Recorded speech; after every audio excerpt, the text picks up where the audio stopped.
Bonjour et bienvenue dans Un café en ferme, un podcast thématique signé par le collectif Ici la Terre.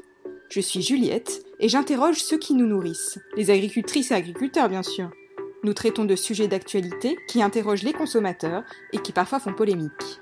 Bonne écoute! Donc nous allons évoquer le sujet du glyphosate. Pour contextualiser, aujourd'hui la Commission européenne propose la réhomologation du glyphosate pour une durée de 10 ans. Donc le vote aura lieu le 13 octobre. Pour ce sujet, je suis accompagnée de Geoffrey, agriculteur. Bonjour Geoffrey. Bonjour Juliette. Geoffrey, est-ce que tu peux te présenter en quelques mots? Alors en quelques mots, je suis exploitant à Bazainville dans les Yvelines, en grande culture, blé, orge, colza, orge de printemps, pois, févrole, sur des types de sols assez hétérogènes, ça va du sable au limon franc à de l'argile, enfin voilà, tout type de sol. Le limon franc, est-ce que tu peux expliquer à nos auditeurs qu'est-ce que c'est? Le limon franc, c'est un type de sol qui se situe entre le sable et l'argile, dans lequel donc, il y a un niveau d'argile qui est suffisamment intéressant pour avoir un potentiel de rendement qui soit plus correct. Ça s'apparente, je dirais, à de la bonne terre. Ça fait pas partie des meilleures terres de France, mais c'est une terre qui est plutôt correcte. Ok, très bien. Et alors, une petite question, pourquoi ce choix de devenir agriculteur? Est-ce que tu peux nous expliquer? Alors, le choix de devenir agriculteur, il est avant tout familial. Que ce soit du côté de mon père ou de ma mère, enfin, mes quatre grands-parents étaient exploitants agricoles.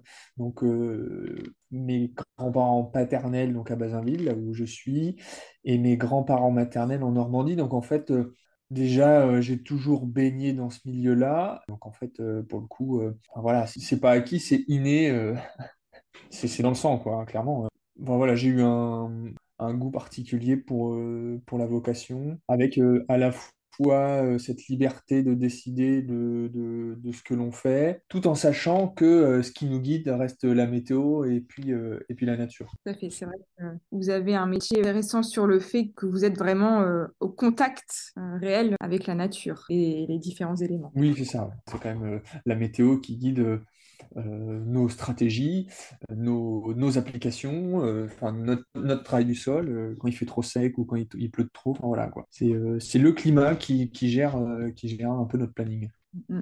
Eh bien, donc pour ce premier épisode, nous allons aborder un sujet plutôt clivant, le glyphosate, herbicide le plus utilisé au monde. Geoffrey, le glyphosate, est-ce que tu peux expliquer ce que c'est? Alors, le glyphosate, c'est un produit phytosanitaire de la catégorie des herbicides. Et alors, pour aller un petit peu plus loin, c'est un herbicide total, c'est-à-dire qu'il n'est pas sélectif. Il n'est pas sélectif, ça veut dire que il va avoir une efficacité sur toutes les plantes, moyennant une dose plus ou moins faible ou forte, mais toutes les plantes qu'il va toucher pourront être plus ou moins atteintes. Et il a une autre caractéristique, c'est un herbicide type foliaire. Ça veut dire que toutes les plantes qui auront une feuille, enfin toutes les plantes qui seront touchées de manière physique par le produit seront atteintes. Ce qui veut dire aussi que tout ce qui n'est pas sorti de terre, tout ce qui est en graines, ne pourra pas être atteint. Parce qu'il y a d'autres types d'herbicides, les herbicides racinaires, mais en tout état de cause, le glyphosate, c'est un herbicide type foliaire qui n'est donc pas utilisable en France sur des cultures qui sont déjà implantées, parce que sinon ça la détruirait. C'est vraiment un produit qui se met en interculture avant l'implantation, et notamment pour désherber des mauvaises herbes qui sont problématiques. Généralement, c'est les mauvaises herbes en plus qui font partie de la même catégorie que la culture qu'on va semer. Typiquement, quand on sème du blé, qui est une graminée, on a des problématiques d'autres graminées, alors qu'on appelle du vulpin ou du raigrane notamment, ça c'est vraiment une principale problématique. Généralement, avant de semer du blé, on laisse ces mauvaises herbes repousser un petit peu et on les traite juste avant de semer, comme ça, voilà, elles sont plus faciles à désherber ensuite. Très bien. Et ensuite, la question pourquoi donc on l'utilise? Pourquoi donc il est nécessaire pour les Alors, cultures? pourquoi il est nécessaire? Voilà, il est nécessaire pour la simple et bonne raison, c'est que c'est un herbicide qui est total. Donc, quand on l'applique avant l'implantation de notre culture, ça va faire vraiment le ménage des mauvaises herbes sur la parcelle à semer. Et aujourd'hui, ça reste le produit le plus efficace que l'on ait et économiquement le plus rentable, économiquement le plus viable. Parce qu'aujourd'hui, il n'y a pas réellement d'alternative à ce produit-là. C'est-à-dire que les autres alternatives, soit c'est d'autres herbicides qui coûtent plus cher ou qui ont une phrase de risque qui est plus importante, donc potentiellement plus dangereux pour l'environnement. Maintenant, on va parler plutôt de comment appréhendent certains consommateurs. Comme on peut le constater, le glyphosate, pour certains, est égal danger. On peut faire polémique, hein, que ce soit sur les plateaux télé ou autres, concrètement dans l'espace public. Pourtant, le 6 juillet 2023 exactement, donc l'EFSA, l'Autorité de sécurité des aliments, n'a pas, je cite, identifié de domaine de préoccupation critique. Est-ce que tu peux nous dire en quoi ce sujet divise? Quelle est ton approche vis-à-vis du consommateur sur l'utilisation de ce produit? Alors, pourquoi le sujet divise? Le sujet divise parce qu'en fait, les gens connaissent le glyphosate sous le nom de Roundup commercialisé par Monsanto. Et comme en effet, c'est le produit le plus utilisé dans le monde, c'est le produit que tout le monde connaît. D'autant plus que jusqu'à encore il n'y a pas très très longtemps, hein, un ou deux ans peut-être bien, les citoyens lambda pouvaient en acheter en jardinerie ou en grande surface et l'utiliser chez eux. Donc c'est un peu pour ça que ce produit est polémique. Et en fait, il est devenu politique plus qu'autre chose parce que il est connu du grand public, tout le monde le connaît et a été utilisé massivement. Ce qu'il faut savoir, c'est que nous, on est réglementé sur la dose d'application, d'utilisation. Le citoyen lambda, il n'avait pas besoin de certificats comme nous, on a besoin aujourd'hui pour les appliquer. Mais donc, en fait, il pouvait en utiliser 15-20 fois la dose que nous, on utilise sur nos parcelles au mètre carré. Nous, on est réglementé sur l'utilisation du produit et sur la dose, pas le consommateur. Retiré, je dirais, du marché public. Aujourd'hui, nous, on y a accès. Et ce pourquoi il fait polémique, c'est parce qu'en fait, il y a beaucoup d'études qui ont montré qu'il n'était pas dangereux pour l'environnement dans le cadre d'une utilisation réglementée et légale. Toujours pareil, hein, moi je prends souvent l'exemple d'une voiture. La voiture, alors certes, on peut monter à 200 km/h. Maintenant, c'est réglementé à 100, 110 sur l'autoroute, 130 sur l'autoroute. Si on roule à 200 et que l'on crée un accident, pas se retourner contre la voiture, mais voilà, contre l'utilisateur de la voiture. Là, il y a des exploitants qui se sont retournés contre les firmes. Ceci étant, c'est aussi parfois d'une mauvaise utilisation du produit. Donc en fait, ce produit, il est polémique parce qu'en plus, il est visuel. C'est-à-dire que quand on applique du glyphosate dans nos champs, au bout de quelques jours, une semaine ou deux, et les plantes qui étaient vertes auparavant deviennent jaune-orange. Donc en fait, visuellement, on a l'impression en plus que voilà, enfin, voilà, le produit a éradiqué. Ce qu'il faut savoir, c'est que c'est un produit qui se dégrade assez rapidement. Au bout d'un mois dans le sol, il est dégradé par des micro-organismes. Donc c'est un produit que certes, nous, agriculteurs, on utilise. Maintenant, à savoir si c'est nous qui sommes responsables des résidus qu'on trouve en rivière, ça, c'est compliqué à savoir. C'est un produit qui se dégrade assez rapidement au bout d'un mois dans les sols. Quelle est ton approche vis-à-vis du consommateur sur l'utilisation de ce produit? Eh bien, mon approche vis-à-vis du consommateur sur ce produit, c'est vis-à-vis de l'utilisation que l'on en fait. Nous, on l'utilise avant l'implantation d'une culture, jamais sur culture qui est en place, parce que comme je l'ai dit auparavant, sinon ça la détruirait. Et en plus, il a un mois de durée de vie dans le sol, sachant qu'une culture, si on prend l'exemple du blé qu'on sème en octobre-novembre et qu'on récolte en juillet de l'année suivante, enfin, si on utilise du glyphosate, allez, début octobre, allez, même mi-novembre, il est détruit dans le sol. Donc les résidus qui peuvent rester, il n'y aura pas de résidus dans la culture qui est en place. En tout état de cause, à la récolte du blé semé au mois d'octobre, à la récolte du blé en mois de juillet, il n'y aura pas de résidus de produit. Donc, il n'y a pas lieu d'avoir d'inquiétude sur ce produit-là. Et alors, moi, je l'utilise, donc, comme je disais, avant l'implantation d'une culture. Là où on pourrait s'en passer, c'est éventuellement quand on pratique le labour. Moi, je ne pratique pas le labour par plusieurs raisons, parce qu'on a des types de sols qui s'y prêtent pas toujours, et parce que c'est une technique qui, à mon sens, dégrade la qualité et la structure des sols. Ce qu'il faut savoir, c'est que, je veux dire, de mon expérience, moins je travaille le sol, mieux il se comporte. Et moins on travaille le sol, plus on laisse aussi la micro et macrofaune du sol se développer. Et on sait enfin, des études ont montré, et même moi visuellement sur le terrain, hein, je l'observe, moins je touche le sol, plus je vois les effets de limitation de travail du sol, et notamment du labour. Et ce que je vois notamment, c'est sur l'augmentation du nombre de vers de terre. Et en fait, je l'observe pour la simple et bonne raison, c'est que je vois davantage de dégâts de sangliers dans mes parcelles comparé à certaines parcelles de mes voisins. Et les sangliers, bien souvent, ils viennent chercher les vers de terre qui sont dans les sols. Et donc je le vois quand je vois des dégâts de sangliers dans mes parcelles et juste à côté, pas de dégâts chez mes voisins et qui pratiquent le labour. Bon, bah, je me dis que c'est peut-être ça qui est en cause. Et c'est pas pour autant que l'utilisation que je fais du glyphosate sur mes parcelles ne porte atteinte au développement de la macrofaune.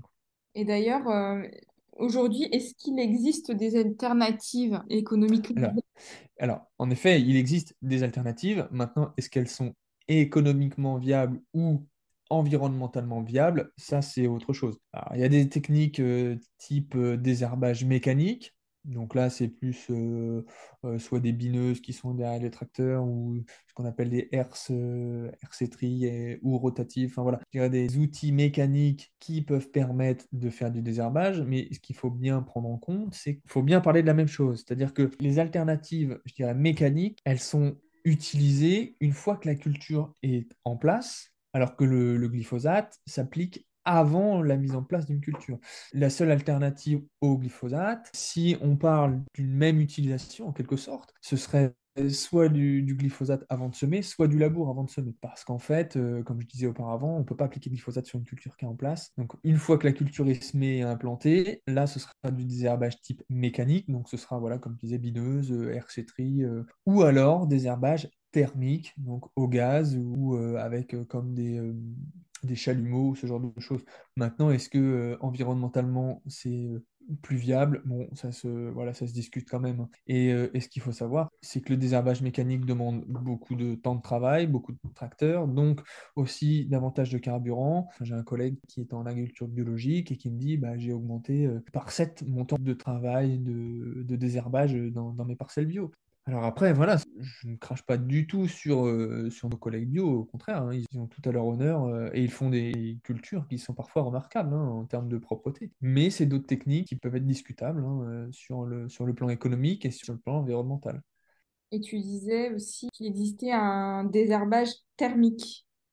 Je sais plus si tu en... Oui, alors thermique, ça va être au gaz avec entre guillemets, des petits chalumeaux, bon, ça, enfin, c'est pareil, la consommation de gaz, le temps de passage, le rendement à l'hectare. Et après, voilà, le gaz, c'est pas neutre non plus environnementalement parlant. Donc, il faut relativiser en fait toutes les pratiques. Et aujourd'hui, en fait, la pulvérisation du glyphosate avant l'implantation d'une culture, encore une fois, reste la pratique la plus économiquement viable. Et peut-être, in fine, la plus environnementalement viable aussi. Très bien. Merci, Geoffrey. Est-ce que tu souhaites compléter sur ta technique, ton ressenti? Est-ce que tu as quelque chose à partager? Bah, qu'est-ce que j'ai à partager? En fait, c'est un outil qui est, moi j'estime, qui est formidable. Ce serait terrible de ne plus l'avoir dans la mesure où il nous permet de limiter donc nos travaux du sol, hein, tout en ayant des cultures qui soient des cultures après l'application qui soient viables économiquement aussi. Et ça permet pour ceux qui pratiquent l'agriculture de conservation ou le semi-direct, ce genre de choses, de pouvoir semer des couverts qui capteraient du carbone, qui capteraient parfois de l'azote, hein, qui l'intégreraient dans le sol de par la destruction du couvert, mais de manière, une manière mécanique, parce que pour l'implantation de la culture suivante, c'est essentiel, mais aussi une manière chimique de par le glyphosate. Donc c'est un produit qui est résilient, à mon sens, pour une agriculture plus intelligente et aussi plus économe en carburant. C'est-à-dire que ceux qui pratiquent l'agriculture de conservation, j'essaye, moi, c'est pas toujours évident, mais j'essaye, ils ont une agriculture qui est beaucoup plus résiliente parce qu'elle ne dégrade pas les sols, dans la mesure où ils ne les travaillent quasiment pas, donc permet aussi un meilleur drainage de l'eau, une meilleure biodiversité du sol, donc qui derrière peut engendrer aussi une meilleure lutte contre les insectes, par exemple. Et pour eux, l'utilisation du glyphosate est essentielle parce que c'est un petit peu leur seule manière de détruire l'interculture avant de pouvoir semer la vraie culture qui sera récoltée l'année suivante. Donc c'est quand même un produit je veux dire, qui est techniquement formidable. Ça peut paraître un peu insensé de dire ça, mais c'est un produit qui est environnementalement qui est génial. Ok, et ouais, je tenais à préciser aussi que là, tu disais que si à l'avenir, voilà, on nous obligerait l'interdiction de ce produit, pardon, ce serait vraiment dommage. Aujourd'hui, nous sommes le 13 septembre 2023 et donc en ce moment se discute du coup cette autorisation. Est-ce que, en sachant qu'en fait l'autorisation s'expire donc, au sein de l'Union européenne en décembre 2023, aujourd'hui on est en discussion de est-ce que donc le glyphosate sera réhomologué ou pas. Ouais, enfin, c'est hallucinant parce que il y a des technocrates ou bureaucrates qui vont décider enfin, de la réalité du terrain. Et en fait, comme malheureusement, ils sont pas sur le terrain, ils peuvent pas comprendre nos problématiques. Parce que si demain, il y a pas d'alternative, je dirais, intelligente à ce produit-là, eh ben, on court droit à la catastrophe, en quelque sorte, quoi. Alors déjà on perd en compétitivité vis-à-vis de certains de nos voisins européens, et je parle même pas de nos voisins américains, mais, euh, mais si demain on perdait ce produit-là, ce serait, enfin, j'ose pas imaginer parce qu'en fait, tous ceux qui ont mis en place, comme je disais, l'agriculture de conservation jusqu'alors, bah, en fait, tout leur système serait anéanti alors qu'en fait, on met 15 20 ans à arriver je dirais, à avoir un modèle d'agriculture de conservation qui soit stable. Et si demain, ils interdisent ce produit, bah, c'est 15 20 ans pour certains, même plus, qui est anéanti. Enfin, ce serait terriblement dommage. Ce serait terriblement dommage. À mon sens, toujours. Et comme tu le spécifies, effectivement, l'agriculture, c'est du travail sur le long terme. Ça, C'est c'est ça. important. C'est des années, c'est des décennies. Et de toute manière, on le voit bien, hein, à titre d'exemple, il y a un peu moins d'une dizaine d'années, ils ont passé une canalisation de gaz au pied de la ferme. Et on le verra pendant des décennies, si ce n'est pas des siècles, le passage du gaz, ce qui prouve bien que modifier un système, chambouler une structure de sol, ça se voit sur des décennies. Nos modèles, ils sont, je dirais, ils ont 50, 60, 80, peut-être 100 ans. Et en fait, chambouler du jour au lendemain, ça apporte que des problèmes, quoi. Très bien, écoute, bon, on va quand même finir sur une note positive, non? Est-ce que tu essaies de nous partager quelque chose, même sur le terrain? Dire, c'est que je l'utilise notamment pour les semis, juste avant les semis de blé, orge, et au printemps, généralement sur colza, en fait, il n'y a pas trop besoin, il y a très peu besoin finalement de l'utiliser avant l'implantation du colza. Enfin, moi, je l'utilise jamais avant l'implantation du colza parce qu'en fait, les mauvaises herbes, elles ont quasiment pas le temps de repousser. Qu'en fait, on va récolter le blé au mois de juillet et puis on sème du colza autour du 15 août. Donc, en fait, il n'y a quasiment pas besoin de traiter, quoi. Ça marche. Donc, Jeffrey, mais je te remercie pour ce point sur le sujet, notre premier Avec sujet, plaisir. premier épisode, Un café en ferme. Chers auditeurs, merci de nous avoir écoutés et peut-être à bientôt pour un deuxième épisode d'Un café en ferme. Merci Juliette. Merci Jeffrey.